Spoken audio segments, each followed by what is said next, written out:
Est-ce que vous suivez les informations les plus brûlantes de ces derniers jours autour de l'affaire Jeffrey Epstein? Depuis quelque temps, de nouveaux documents, de nouvelles analyses et de nouvelles révélations refont surface et provoquent une onde de choc dans le monde entier. Beaucoup de personnes sont troublées, parfois même choquées, non seulement par la nature des faits, mais surtout par les noms qui apparaissent ou qui sont évoqués dans ces dossiers. On entend parler de personnalités extrêmement connues, des figures qui occupent le sommet du pouvoir politique, économique et médiatique. Des noms comme Donald Trump, figure centrale de la politique américaine, Elon Musk, l'un des milliardaires les plus influents de notre époque, Bill Gates, symbole mondial de la technologie et de la philanthropie, et puis, pour le public français, la circulation du nom d'Emmanuel Macron a fait exploser les réactions. Beaucoup se demandent, est-ce vrai? Est-ce inventé? Est-ce une manipulation?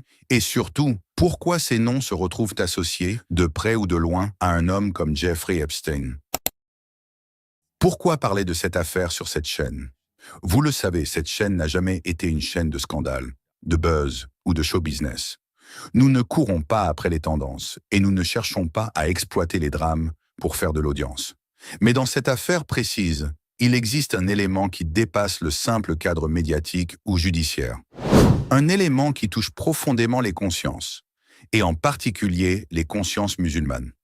Selon certaines informations qui circulent depuis peu, Jeffrey Epstein aurait été en possession, directement ou indirectement, de tissus liés à la Kaaba, la maison sacrée d'Allah. Et à partir de ce moment-là, de nombreuses questions ont commencé à surgir. Pourquoi un homme comme Jeffrey Epstein s'intéresserait-il à un objet aussi sacré? À quoi cela pourrait-il servir? Est-ce une rumeur exagérée ou une information sérieuse? Et surtout, comment devons-nous réagir en tant que musulmans? C'est précisément pour cette raison que cette vidéo existe. Maintenant, avant d'entrer dans le sujet principal qui touche les musulmans, il faut comprendre une chose fondamentale. Jeffrey Epstein n'était pas seulement un criminel, c'était un homme de réseau, un homme qui a bâti une position particulière. Il se plaçait au milieu des puissants, comme un intermédiaire discret. Et ce type de personne ne fonctionne jamais comme une personne normale. Il fonctionne avec des objectifs. Epstein utilisait 3 armes. La première, l'accès. Il donnait accès à des lieux, à des soirées, à des cercles fermés. Dans les hautes sphères, l'accès, c'est une monnaie. Si tu peux ouvrir une porte à quelqu'un, tu peux le séduire, le contrôler ou le rendre redevable. La deuxième arme, l'information. Il observait, il collectait, il notait. Et dans un monde où l'image publique vaut des milliards, l'information devient une arme. La troisième, la compromission. Quand quelqu'un tombe dans un piège ou se retrouve dans une situation honteuse, il devient vulnérable. Et c'est là que le pouvoir change de camp. C'est pour ça que, quand on voit des grands noms cités autour d'Epstein, la question n'est pas seulement qui est coupable.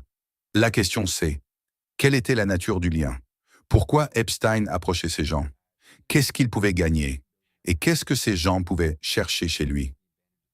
Prenons Donald Trump.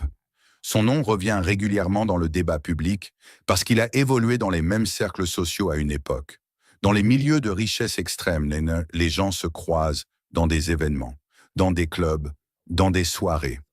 Mais l'analyse sérieuse ici, c'est de comprendre pourquoi Epstein cherchait à être proche de figures politiques. Parce qu'un homme politique, c'est du pouvoir. C'est de l'influence. Et quand tu as de l'influence, tu peux protéger, orienter, ouvrir des portes, bloquer des enquêtes, influencer des réseaux. Même si quelqu'un n'a rien fait d'illégal, Epstein pouvait chercher la proximité pour se construire une image. Regardez qui je connais. Et cette image lui permettait d'attirer d'autres personnes, plus riches, plus influentes, plus utiles à ses objectifs. Prenons Bill Gates. Dans le cas des grands milliardaires de la technologie, il y a une autre dimension. L'argent et la respectabilité. Epstein cherchait constamment à se fabriquer une façade. Mécénat, science, projet, philanthropie. Quand tu es associé à une figure comme Bill Gates, tu gagnes un bouclier invisible. Tu apparais comme quelqu'un de sérieux, un homme qui peut financer des idées, des institutions, des projets. Et c'est exactement comme ça que certains prédateurs avancent. Ils ne se présentent pas comme des monstres. Ils se présentent comme des génies, des bienfaiteurs, des personnes visionnaires. L'objectif possible, ce n'était pas juste de rencontrer, c'était d'absorber une partie de la crédibilité de ces gens pour que personne n'ose soupçonner ce qu'ils faisaient réellement. Maintenant, parlons du cas qui choque beaucoup de Français. Emmanuel Macron. Ici, je vais être très clair. Ce que je vais dire, ce n'est pas de la défense, ce n'est pas de l'attaque, c'est de l'analyse. Dans les révélations qui circulent, le nom d'un chef d'État peut apparaître de manière directe ou indirecte. Direct, s'il y a eu une trace documentée. Indirect, si son nom est cité dans des réseaux, dans des analyses, dans des échanges où l'on parle de politique internationale, de relations entre pays, de cercles d'influence. Et c'est exactement pour ça qu'on doit être rigoureux. Ce n'est pas parce qu'un nom circule sur Internet qu'il y a un fait criminel derrière. Mais ce n'est pas non plus parce qu'il n'y a pas de condamnation qu'il n'y a rien à analyser sur les réseaux d'influence. Ce que nous pouvons dire avec intelligence, c'est ceci. Epstein s'approchait des personnes qui représentaient une valeur stratégique. Et un président représente une valeur immense. Relations diplomatiques, réseaux internationaux, accès à des institutions, influence symbolique. Même si la personne ne fait rien, la simple proximité peut servir à Epstein pour se renforcer, pour se protéger ou pour impressionner d'autres acteurs. Et c'est ça que beaucoup de gens doivent comprendre. Epstein ne cherchait pas seulement des amis. Il cherchait des positions. Il cherchait des leviers. Donc avant même d'entrer dans le sujet principal, vous devez retenir ceci. Quand des noms célèbres apparaissent dans ce type d'affaires, il y a 3 questions qu'on doit se poser, toujours. Première question, est-ce une mention réelle ou une rumeur? Deuxième question, si c'est réel, c'était quelle nature de relation? Sociale, professionnelle, politique, financière? Troisième question, quel pouvait être l'intérêt derrière? Image, accès, influence, protection, compromission. Et maintenant que vous comprenez mieux comment Epstein fonctionnait, pourquoi il se plaçait autour des puissants et quel type de jeu il pouvait mener. Alors là, nous pouvons entrer dans le point le plus sensible pour nous, musulmans. Le point qui dépasse les célébrités, qui dépasse la politique et qui touche directement au sacré. La question des tissus liés à la Kaaba et pourquoi un homme comme Epstein aurait pu s'y intéresser. Il faut commencer par rappeler une vérité essentielle. La Kaaba n'est pas un symbole culturel ordinaire. Ce n'est pas un monument historique comme un autre. Pour les musulmans, c'est la maison d'Allah. C'est le centre vers lequel des millions de croyants se tournent chaque jour dans la prière. Et le tissu qui la recouvre, la kiswa, porte une valeur immense. Non pas parce qu'il aurait un pouvoir magique, mais parce qu'il est lié à un lieu qu'Allah a honoré. Alors, quand des informations commencent à circuler, affirmant que des fragments de ce tissu auraient été évoqués dans des documents liés à Jeffrey Epstein, une question devient inévitable. Pourquoi un homme comme lui s'intéresserait-il à quelque chose d'aussi sacré pour les musulmans? Soyons raisonnables. Personne ne fait autant d'efforts, ne prend autant de risques, ne passe par autant d'intermédiaires, pour absolument rien. Dans le monde du pouvoir, rien n'est le gratuit. Rien n'est symbolique pour faire joli. S'ils s'intéressent à ce genre d'objet, c'est qu'ils pensent y gagner quelque chose. Pas dans la vérité, mais dans leur logique à eux. Et c'est là qu'il faut bien comprendre une chose. Ces gens ne regardent pas le sacré comme nous. Là où un croyant voit un rappel d'Allah, eux voient un symbole de domination. Là où un musulman voit l'humilité et la soumission à Dieu, eux voient un point de concentration émotionnelle. Dans leur esprit déviant, posséder ce que des millions respectent devient une manière de se placer au-dessus des autres. Une manière de dire, même inconsciemment, aucune limite morale, aucune limite spirituelle ne s'impose à moi. Il existe aussi dans certains cercles élitistes et pervers une obsession pour la transgression. Plus un acte viole un interdit fort, plus il donne à ces individus une illusion de toute puissance. Jeffrey Epstein ne cherchait pas le normal ni le simple.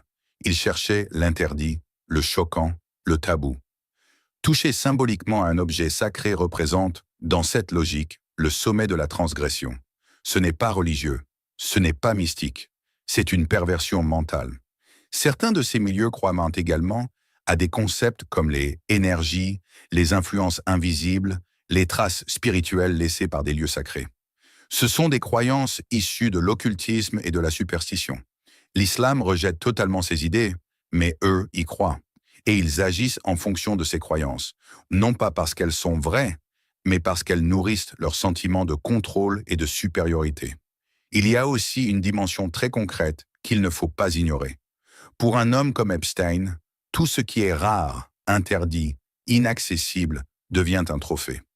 Posséder ce que personne d'autre ne peut obtenir ou ce que personne n'ose toucher devient un symbole de domination.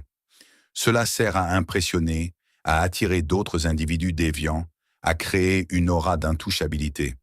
Dans certains cercles, ce type d'objet sert même de test. Jusqu'où es-tu prêt à aller? Jusqu'où es-tu prêt à accepter? Jusqu'où es-tu prêt à te taire? Mais ici, un point doit être dit clairement, surtout pour les musulmans. Même s'ils font tous ces efforts, même s'ils utilisent de l'argent, des réseaux, des intermédiaires puissants, ils n'obtiennent rien de réel, aucune baraka, aucune protection divine, aucun pouvoir spirituel, parce que la baraka ne se vole pas. Le sacré n'est pas un objet, et Allah n'est pas contenu dans un tissu. La Kaaba n'est pas honorée par la matière qui la recouvre, mais par l'ordre d'Allah. Et personne, absolument personne, ne peut lui retirer cet honneur. Ni un milliardaire, ni un criminel, ni un réseau d'élite. Même si quelqu'un possédait 1000 fragments de la Kiswa, cela ne lui donnerait rien d'autre qu'une illusion. Une illusion de puissance, une illusion de domination, une illusion qui s'effondre face à la vérité. Cette affaire doit donc être comprise pour ce qu'elle est réellement. Ce n'est pas une attaque contre l'islam. Ce n'est pas une preuve que le sacré est vulnérable. C'est au contraire une preuve de la faiblesse morale de certains hommes. Une preuve que lorsque le pouvoir devient une obsession, tout peut être détourné, même ce qui est le plus pur. Et c'est précisément pour cela que cette vidéo existe. Pas pour créer la peur, pas pour alimenter les rumeurs, mais pour rappeler une chose essentielle. Le sacré appartient à Allah, pas aux hommes. Les symboles religieux ne donnent aucun pouvoir à ceux qui les détournent. Et la foi des croyants ne dépend pas des agissements de personnes corrompues. Notre responsabilité, en tant que musulmans, n'est ni de paniquer, ni de nier, ni de propager des rumeurs. Notre responsabilité est de comprendre avec intelligence, de vérifier avec rigueur et de rester ferme dans la vérité. Car même dans un monde où certaines élites ont perdu toute limite, la lumière de la foi ne peut pas être éteinte. C'est sur cela que cette vidéo doit se terminer.